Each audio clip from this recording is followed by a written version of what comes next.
Journal editorial board is calling on Freedom Caucus Chairman Mark Meadows to run for Speaker of the House, writing, quote, "If the Freedom Caucus is upset enough to contemplate a mid-session leadership coup, let's get it on now.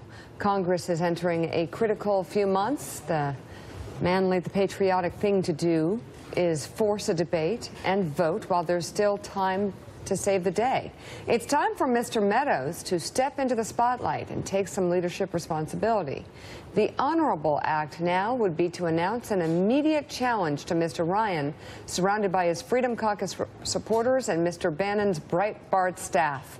Lay out his strategy for passing tax reform, for raising the debt limit, and for passing the Freedom Caucus budget through the House and Senate this fall. Then the members of the House GOP conference can hold a debate and vote, and Mr. Meadows and the country can see how much support he has for his political strategy compared to Mr. Ryan." Let's bring in founding member of the conservative House Freedom Caucus, Republican Congressman Jim Jordan of Ohio. Congressman, what's your reaction to the Journal editorial board?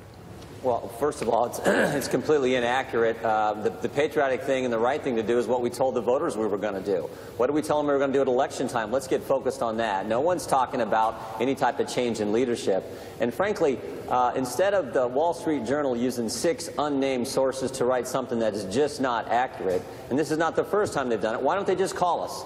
Mika, you know how many times I've talked to Paul Jagot, this Congress? 0. You know how many times they've called up Mark Meadows in his entire tenure in Congress? 0. So, again, why don't you just call us? We'll be happy to give you the truth instead of using 6 unnamed sources, false story after false story. This is not helping us get done what we told the American people we were going to do. And in fact, 202-225-2676 is our office number. Call anytime. I'll be happy to talk to you and give it and set the record straight. Oh, well, you could also set the record straight right here, because Republicans seem to be having a hard time getting things done when now the president seems to be turning to Democrats. And what the Wall Street Journal's main argument is that Mark Meadows and other members of the Freedom Caucus made some demands. They got their demands fulfilled, and the second they got their demands fulfilled, they started going around attacking again. Is that not true? Not true. We made the health care bill, to use it as an example, which they use in their report, we made the bill better, and 32 of 34 members of the Freedom Caucus voted for the health care bill. It actually passed the House. It passed by 1 vote. We put it over the top. We made the bill better. And even though I'm not a huge fan of CBO, even CBO said premiums were going to come down because of the changes we made to the bill, which became our objective throughout that entire debate. It wasn't us that stopped the health care bill. It was 6 Republican senators who voted different than they voted 18 months ago, voted against the very same thing they had voted for 18 months ago. That's the problem. So let's get focused on doing what we told the voters we were going to do on health care, on the border security wall, on tax reform and tax cuts. Let's get focused on that and not have all this infighting and all these stories being those things. Let's focus on what we were sent here to accomplish. Mark Halpern has a question for you. Mark. Congressman, how do you escape the reality that even on health care, something Republicans promised for 7 years to do, there's no bill that apparently can pass both the House and the Senate with Republican votes? How do you solve that problem on other issues?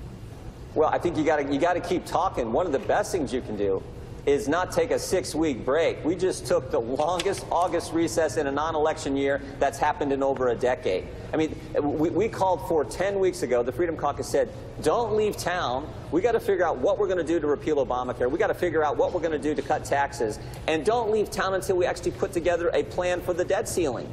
So we didn't do that. We left home. We went home for 6 weeks. We should have stayed here, focused on getting done what we, again, told the American people we were going to get done. Longest break, longest non-election year break in over a decade.